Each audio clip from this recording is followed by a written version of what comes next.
All right, we're going to talk about enrichment here at the shelter.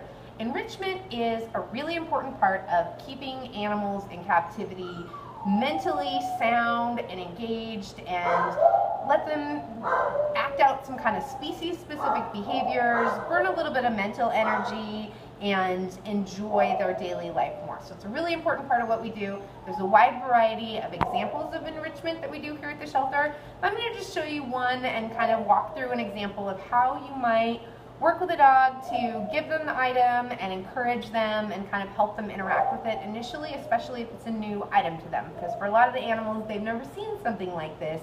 So they're going to need a little bit of help getting excited about it, and having a person help them is a good way to do that. So for starters, some of the enrichment items are kept in this cabinet. There's a wide variety of toys down here in all shapes and sizes.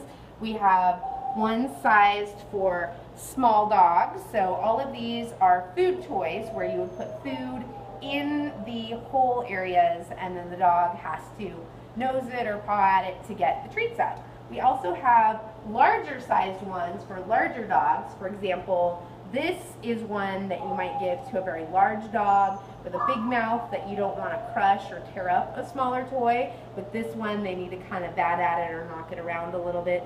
So do always choose an appropriate size.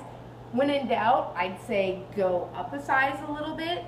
Even smaller dogs can often play with the larger toys, but the last thing that we want is for a large dog to bite off a piece of a toy that they could swallow or something like that. And that's a good reminder too, when you're supervising dogs with toys or with any enrichment items, if they do start to consume things that are not meant to be consumed, you want to interrupt them and safely remove the item so that they're not consuming those things. And of course, if it doesn't feel safe, you can always get help from a staff member in a situation like that. So the dog that we're going to work with today is a smaller dog. So we are going to, we're going to choose one of these small toys to work with the dog. And I'm going to add some kibble and some treats. The kibble that's stored here for the Kongs is kibble that you can use with any of the animals because it's a sensitive stomach kibble.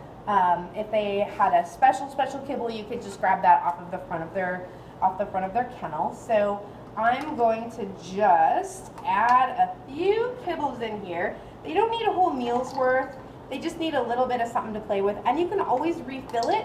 If they empty it really quickly and they're really into it, you can always add more and do a second round. But I just start with a few in case they aren't that hungry or they aren't that into it. For dogs that aren't on a special diet, you can also add a few treats from the approved treats. Add those to it. It kind of mixes it up. It makes it even a little bit more surprising and interesting for them. Gives a little bit of extra smell, a little exciting taste in there. So we've just got some kibble and some treats in this ball. And we're going to go ahead and take it and give it to a dog and help them play with it and interact it.